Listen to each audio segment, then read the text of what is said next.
Hi guys, welcome back to my channel, or welcome to my channel. If you're new, hello, my name is Rennie. It is so good to meet you. And if you're returning, hi, welcome back. I miss you and hope you're doing well. So for this week's video, as by the title, it's a little but I feel like I'm pretty open with you guys on here, and I have been contemplating a lot of different ideas to do for like YouTube in the future, and I thought, why not bring up some story times. I used to love watching Tana Mojo before she was problematic. I used to love watching her cake my face like a pro, something like that. But I used to love when she would do those videos and she would tell some crazy ass story and just vibe. And I want to bring that type of YouTube back. So I'm gonna do it. So yeah, without further ado, let's just get into this week's video. So, by the title, this is a little bit more out my comfort zone. I feel like I'm pretty open with you guys on here, but I feel like this is gonna be something that's whoa, at least for me, because I am one of those people that, I don't know, I feel like I keep relationships pretty private, so talking about this kinda feels a little bit like I'm opening myself up, but also not in a bad way. So yeah, I have my handy dandy laptop. I'm going to be kind of looking at my bullet points on here because I am not going to be able to remember everything. This happened 2 years ago. And literally we're going to be doing our makeup, and I'm going to be doing some crazy little look, and we're just going to be talking about this situationship I had. So disclaimers before we get started. 1. All names in this video are fake, not even close to what the actual names of these people are. My purpose in telling this story is to just honestly put my take on polyamory as a monogamous person. And I mean, I did dabble in that type of lifestyle, so I just wanted to add my take in. And I feel like polyamorous relationships are becoming really big, or at least more talked about lately. And yeah, mine is kind of one extreme. There are obviously polyamorous relationships where all partners are all consenting, everyone knows what's going on, and this video is not, it's about my experience, and it's not to say that polyamory cannot work. It's to say that it doesn't work for me. So take this with a grain of salt. And yeah, also I am in a loving, committed relationship with my beautiful girlfriend. I bring her up all the time. And this happened a really, literally 2 years ago. I was a completely different person. I, as some would say, was for the streets. This was a very low era for me. And also I was really trying to figure stuff out in my life. And I think that that needs to be said before we get into this. Also, to any of the individuals that were involved in this story, this is no hate, no bashing, no nothing about it.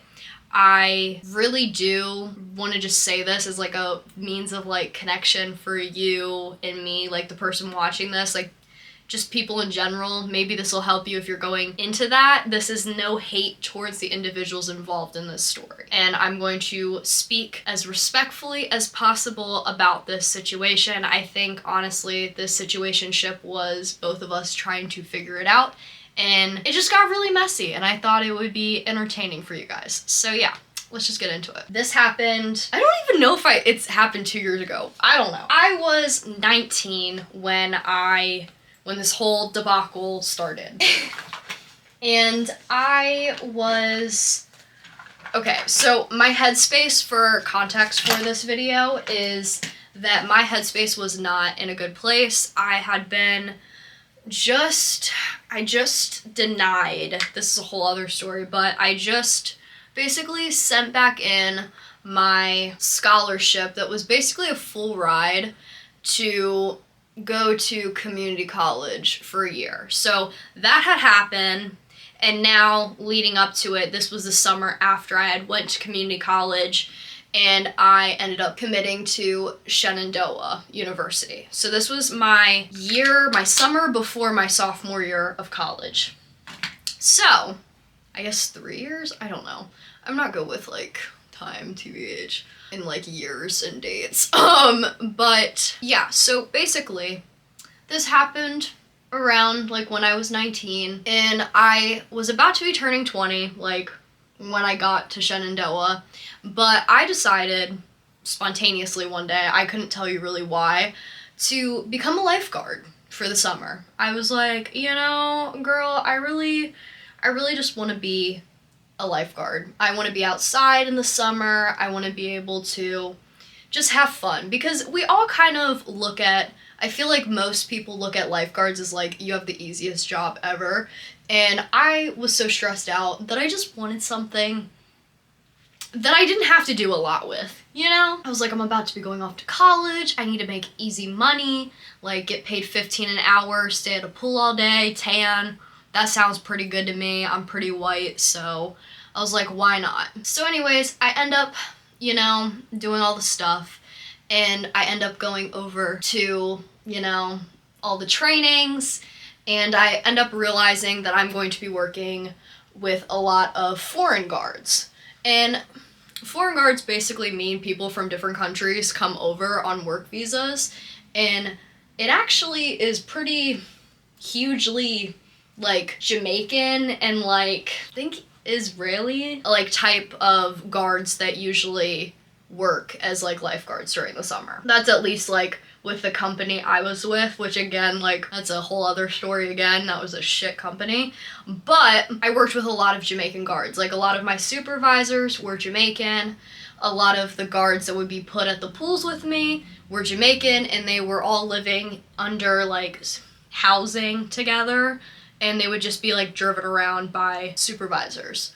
So I'm saying this because this is kind of like how me and this individual met. So I'm gonna name this person Alex for the sake of obviously privacy. Alex, I'm going to refer to as either they, them, or he, him, because the way that Alex identified when we were in this kind of dynamic was non-binary or a he, him lesbian. I don't know if you really know like about that. That's kind of the vibe he or they gave. So I'm going to be using those pronouns. I have no clue where Alex is in this moment of time with their gender or how they want to be perceived as. So yeah. So anyways, Alex and I kind of met by chance, I would say. Like, it was very spontaneous. My supervisor at the time, he was so creepy. Again, a whole other story. He was such a weird, creepy guy, I'm not even gonna lie to you. And Alex and I low-key bonded over this. We basically, like, met because one day, there's, like, I, like, almost even forgot to tell you, there's also this thing called a international, or national, I should say, national lifeguard shortage. I haven't looked it up, but apparently it's a thing. And every guard I worked with was like, you didn't know about this? And I was like, girl, I'm just here for the summer. Yeah, that was apparently a huge thing. And I ended up working at this one pool that I was assigned alone. And I did one shift completely alone, which is very, very bad and very a liability. And high-key a, like, could cause a lawsuit type beat. So this was alleged, but if you know, you know. And I called my supervisor and I was like, hey girl, like I'm alone. Like, and so she was like, oh shit. So she sent my other supervisor over, Nick, over with Alex. And Alex was actually, funny enough, working at a pool that was 2 hours away from my pool. And they just dropped Alex off. Alex is, I would say, I would describe as a tall Jamaican individual. I really didn't have any like kind of thought process when we first met. I just kind of was like, okay, I get to like work with someone new and I'm not alone. That's great to know. And so yeah, so the shift started and then it shortly kind of like ended up with us just staying in this little, like each lifeguard, you have like a room for the guards when you're switching on and off so you can have like a break in between watching like the water, doing all the other lifeguard shit that you do. So we ended up closing the pool because if you know, and if you've ever been to a pool or have been a lifeguard, you know every time you hear thunder or see a lightning bolt, it adds 30 minutes on. So that just kept happening. So we honestly just closed the pool and we sat and we shooted shit for like 5 hours straight, just talking about random shit. And we bonded a lot, I would say. Alex was pretty cool. You know, I was like, I really honestly just wanted to hang out with someone. I really loved being a lifeguard because I got to know other people rather than just being like with myself. You know, again, I wanted to really not be focusing on my life at that time. I wanted to just be focusing on everybody else around me rather than like, you know, wallowing or like being like stressed about the future or anything like that. So that was a whole thing. So basically, that day that we met and that we hung out that entire time, Alex and I were like, yeah, like Nick's fucking weird. Like Nick was like always like hitting on me. And Alex was like, yeah, he's fucking weird. And I was like, I know he's fucking weird, girl. Like, I know he's fucking weird. So Alex and I ended up like really hitting it off and we exchanged numbers and then kind of, you know, ended up leading into us dating. And I say dating with quotes and we'll get into this. So when I mean dating, we went on like one night, it was like during, I think, Pride, where we ended up meeting up and we just hung out for like a few hours, literally roaming around my city because Alex was being a like camp counselor at like a little camp nearby. So I was just like, hey, I'll pick you up, like let's go hang. And I was bored and I was like interested, so I was like, you know, let's go hang out. So Alex kind of like, I would say their personality was very like assertive and very sexual, to say the least. They were very like bold and like, if I want it, I want it, you know what I mean? And so I would say I'm very reserved. I am not that type of person. So meeting this type of person was a little bit new to me. And it kind of like was, you know, a little bit different for me. And again, I was kind of figuring out shit. I was kind of coming to terms of being like a lesbian and like, what does that mean for me?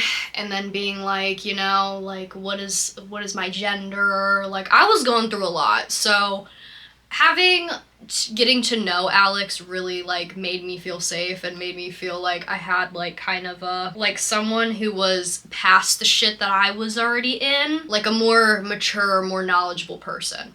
Also, I would say that Alex was 23 when we first met, and again, I was 19, so kind of an age gap, kind of, Yeah, so anyways, we end up getting into like a situationship, and it was kind of like we were going on dates, flirting, doing things that you do when you're in a relationship, but without a label. And so one day, you know, I'm being the hopeless romantic I am and the very loyal, committed girl that I am, I was like, what are we? And Alex was like, well, I need to tell you something. I was like, okay, what? Like, what's up? Like, what the fuck is going on? And Alex was like, I have, like, a partner in Jamaica, like, waiting back there for me. Also, another note, which I completely forgot to say, Alex was living, instead of living with the other guards, Alex was living with a woman named Ashley for, you know, good terms. She was Alex's past, like, secondary partner. And I, like, had no fucking clue what secondary, primary, all that shit meant when it came to like polyamory. I didn't fucking know this was a polyamorous thing until literally it got brought up. But Alex would always bring up Ashley. Ashley was like, I would say like, she was really like a corporate girly. She lived in the area where Alex came from, those 2 hours, that city that was 2 hours away from mine. So Alex would only say bad shit about her. Alex would be like, she still thinks we're together, and I don't, like, you know, I'm not with her though, like, she's just kind of housing me. I was like, okay, like, you know, I don't really know what to do. Alex kind of painted it out like they were the victim in that, and I was like, it's not my business, so I'm just not gonna say anything. And again, honestly, if you're about to be fucking around with someone, polyamory what I've learned is that it is all communication. So if somebody's not being upfront with you, you should get them either to be upfront with you or hightail it for the hills, because it's not worth it. It really isn't. All parties should be consenting, should just be adults, should just be fully present in everything that's happening. So yeah, so basically that happened, and I kind of was given this false idea that Ashley was this terrible person that was always like forcing herself on Alex, when Alex would like tell me like, yeah, we hooked up the other night, like, yeah, she just like really wants me and like I can't help it, I guess, and like would just say like weird shit like that. And so I kind of just try to push that aside. Also, Alex was very adamant, like being like, we're lovers, like Rennie, you and me, we're lovers, like we're lovers. And like that was like a huge thing. And I was like, you know, hopeless romantic me, just really loving the idea of love. I was like, yeah, we're lovers. We're you know, all of this is hard because it's leading to this bigger picture, you know? And I was just really, you know, kind of going into that whole thing being like, yeah, like, you're right, like, we're lovers. And like, this was my first experience, I would say, with like a mass lesbian, where I like really didn't know like the tea on mass lesbians, if that makes any sense. Well, maybe like my second, I think, thing, yeah, because there's a different story for a different time. I have a lot of stories when I think about like dating before my girlfriend, like before I met Lisha, and I'm just literally like, fuck. I was on the streets, guys, I was on the streets. But yeah, so anyways, Alex would always like say some bad shit about Ashley, and I was just always like, yeah, fuck her. And like, again, I'm a girl's girl, so this was fucked up of me, and I take full responsibility because I became like Ashley. So yeah, so basically weird. And Alex brings up like, yeah, I am polyamorous. I have a partner that lives in Jamaica named, we're gonna call her Layla, and Layla and I have been together for 2 years. And then on top of it, I was like, okay, that's like, you know, whatever. And like, it hurt a little bit, but I was kind of like, I don't really know anything about polyamory, so like, let's dive in, let's talk about it. And yeah, so Alex ended up being like, yeah, like, I'm just like open to experiences and like other connections with other people. And I was like, can I be one of those connections? Like, you know, being like, oh my god, like, I want someone, you know? And that was like the whole thing. And it was a really, again, a really weird time in my life. And so being with someone again that kind of had that, you know, similar drawl or whatever, also somebody being so completely different from me at the same time, it caught my attention. So I was like really like being in love with the idea of being chosen, being wanted, and it was being reciprocated to me. So regardless of that, I was like, I don't really know if I could like be polyamorous, like if I could date someone else as I'm dating another person. So regardless, we ended up kind of like getting closer, and we ended up getting together and all that. And then I end up going off to Shenandoah. And I didn't really bring up my relationship when I first met all of like my friends there, because I was just kind of like, because there was like little things that popped up from Alex being like, yeah, like Layla like this, Layla that, like when I go back to Jamaica, I'm going to be with Layla. So like there are certain like rules that Layla has for our partnership so that we're good. And I started getting jealous, because who wouldn't? Especially when you're told that you're the secondary person.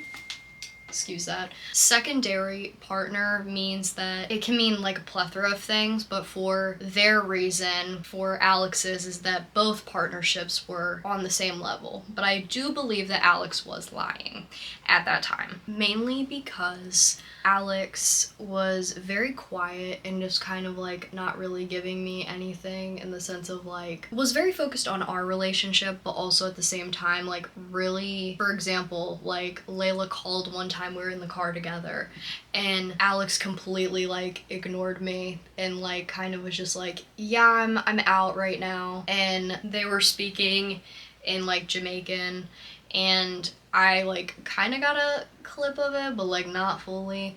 And you know, like, all I'm gonna say is that I think that what I learned, at least, is that Alex was just learning kind of what polyamory was and kind of going in with it because Layla was like, yeah, I want to be polyamorous. But I don't think Layla wanted Alex to be polyamorous, if that makes any sense. So the more our relationship grew was the more that Layla didn't like that. So there would be starting to be put hindrances in the way. So like, for example, when I finally got to Shenandoah, Alex would be like, yeah, like, I'm going to visit Layla. I can't answer the phone right now. I can't talk to you because Layla wants it just to be about us. So I'm not going to be able to talk to you for like 5 days. And I think that if you have two partners that are on the same wavelength, you should not be putting them on different categories or different pedestals. So that was like something that was a little weird. And what I did look up about primary and secondary was that secondary does come with more rules compared to primary, because primary was already a relationship that was set and then they allowed it to be open. So that is something to keep in mind. And Alex completely like lied to my face and was like, no, like, they're all the same. And I honestly think Alex just wanted this to be like a summer fling thing, but then it got too deep. And again, I think Alex was going through a lot because Alex was debating on transitioning from female to male, on top of, do I like polyamory, do I not, like, all this stuff. And throughout this entire duration, I stayed monogamous. I thought about trying to like go for other people, but then I was like, I like don't want to do this. Like, I feel uncomfortable and I feel weird and I feel like I'm cheating in a way. And I even brought it up to Alex and I was like, well, what if I wanted like another relationship? And then Alex got very controlling and was like, well, I wouldn't want you to have another relationship, but you can hook up with other people. And I was like, that's a little sus. Do you understand that that's weird? So regardless of that happened, and we ended up kind of like just kind of going in a dead zone, I would say. I really needed Alex at that time. I was kind of like going through some hard stuff at Shenandoah, and Alex completely like kind of like got really depressed and then completely like just ghosted me for a while. And then Christmas time came around and Alex was at Layla's for Christmas, and I called them and I was like, please, like, pick up, like, please, like, you know. And Alex was very like, no, I can't, like, I'm with Layla right now, like, I can't talk to you, like, I can't. And I was, you know, really hurt because what? And if you're my partner, like, you should be able to be there.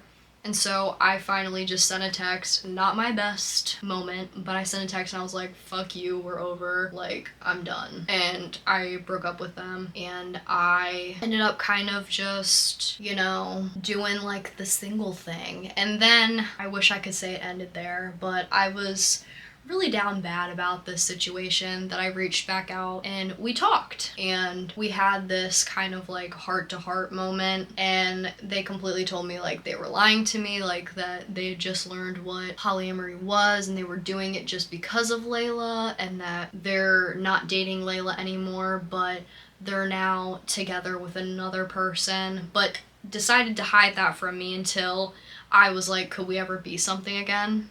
Which, low moment on my part, really happy that didn't happen, because I would have dealt with the same fuck shit I dealt with before. And again, like I said, this was a person that I had a lot of trust and felt a lot of safety with, and I felt like they really used that against me at the end of the day. And I really, like, this was the first time another like woman or queer person, I like really don't want to misgender them, but like sapphic individual, like, showed interest in me like I was showing interest in them.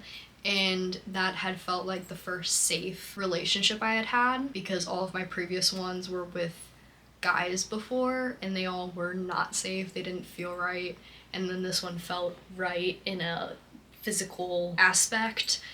And yeah, I would say it was really hard to feel like I was the second choice or the third choice or just a side chick, because that's kind of the way it felt at the end of the day, and humiliating on my part it felt like, But I'm saying this as the means to let you know that, like, you are worth more. If you are going into a situation like this, you should lay completely strict guidelines, boundaries that help you protect yourself and everybody else involved, because I don't think that they were there. I don't think guidelines were there. I think it was everybody in this moment was trying to fuck around and find out, and I think that it was a moment in my life where I had to really kind of look deep and kind of like figure my shit out and kind of learn self-love, because I would say coming out, you have a second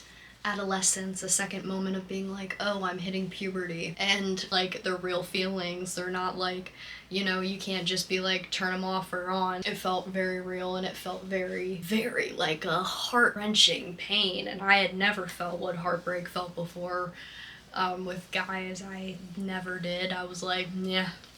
And I felt it really hard with this one, and I really got hit hard with that. I'm not gonna lie to you. And after that whole little moment talking to them about it, I really kind of just was like, yeah, I need to leave. I need to not talk to you ever again, because this is not healthy for me. You know when you know someone's not healthy for you? It was just not. And also, like, back then I was like, oh, this is love. And looking back on it now, I literally had a conversation with my therapist and with my like partner now, like, that wasn't love, it was lust.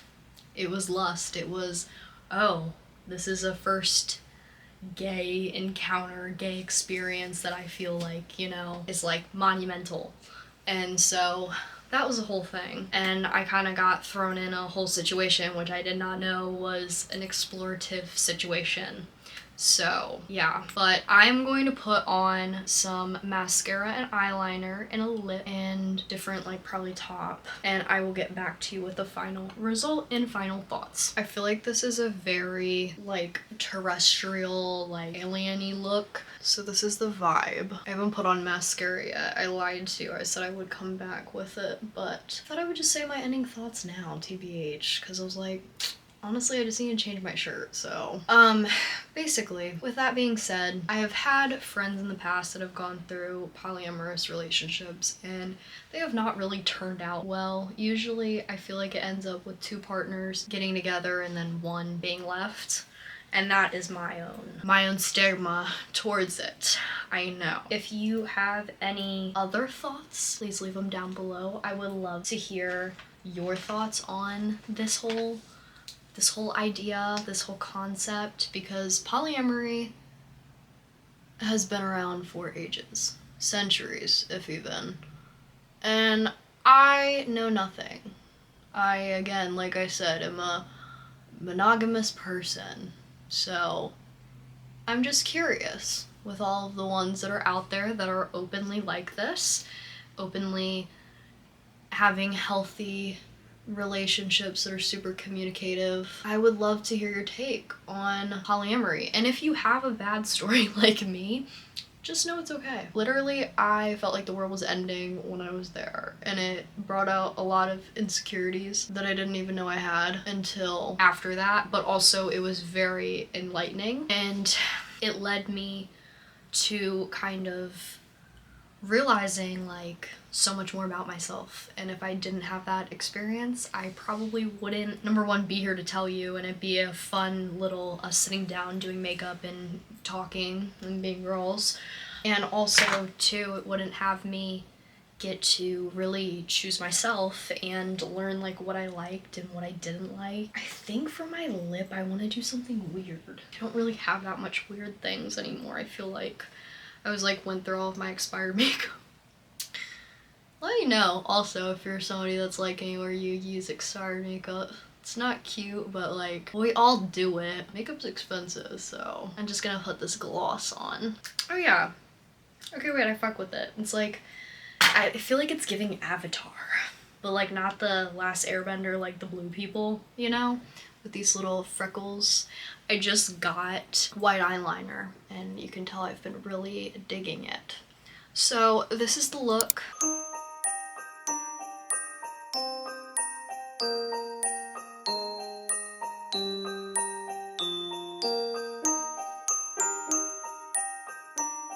You know, I usually am not a fan of purple. I actually like really kind of hate the color.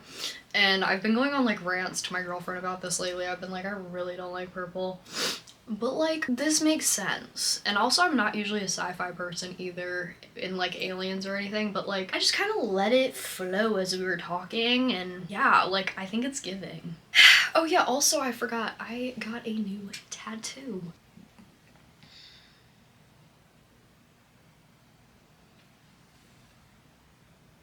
But yeah, if you like this week's video, please give it a thumbs up and subscribe down below to see more of my content in the future. And yeah, I hope that this gave some advice. I mean, the last piece I could say is just really go in with good intentions on everyone's part, and if you really are looking into this, I would really ask yourself if you can learn how to control that jealousy in the sense of expressing it in a healthier way, as well as if it's not a moral thing for you to be monogamous. I think that it's morally in my DNA to be only with one person, but also I have met individuals that are not like me. So if you have, you know, just an open mind going into it, I really do recommend that you just make sure that you are safe and, you know, positive and happy, and everyone is all just, you know, very communicative together, because more communication, the better it'll go.